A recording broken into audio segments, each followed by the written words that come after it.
All India tourist permit बस owner association ने 31 अक्टूबर से प्रदेश भर में निजी स्लीपर बस बंद करने का ऐलान कर दिया है।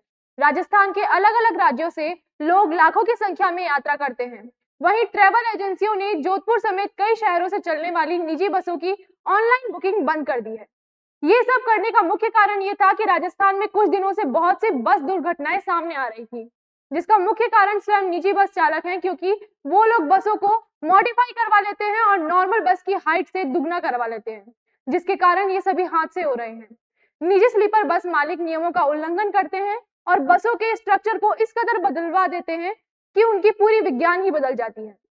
चंद पैसों के लिए निजी बस चालक ऐसा करते हैं, यहाँ तक कि इमरजेंसी गेट तक को बंद कर देते हैं, जिससे लोग बाहर नहीं निकल पाते और अपनी जान गंवा बैठते हैं। इसका एक उदाहरण भी सामने आया है कि आप सभी को पता होगा, जयपुर के मनोहरपुर में एक निजी sleeper bus high tension line से टकरा गई थी, जिसके कारण बस में करंट फैल गया और बस में भीषण आग लग गई, जिससे 2 लोग की मौत हो गई।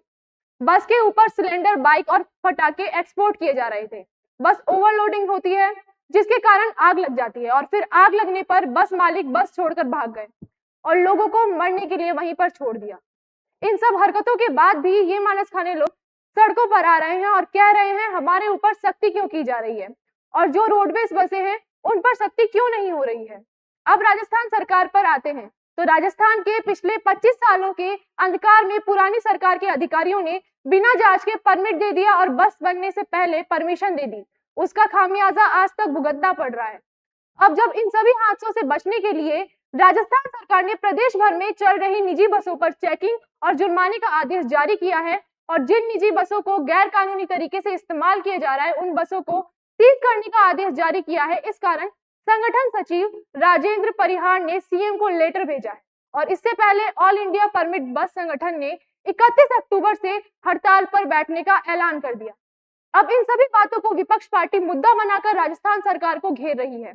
अब सवाल ये बनता है कि पहले भी ऐसी घटनाएं होती थी जिनको अखबार के एक छोटे से कोने में दबा दिया जाता था और उन पर किसी की नजर नहीं जाती। विपक्ष के लोग वर्तमान सरकार की छवि खराब करने के लिए और उन पर सवाल उठाने के लिए इन घटनाओं को मुख्य रूप से हाईलाइट कर रहे हैं, लेकिन राजस्थान सरकार इन घटनाओं को खत्म करने के लिए इन पर लगातार कार्रवाई कर रही है। लेकिन सरकार के इस निर्णय से बस चालक असहमति दिखाते हुए नजर आते हैं।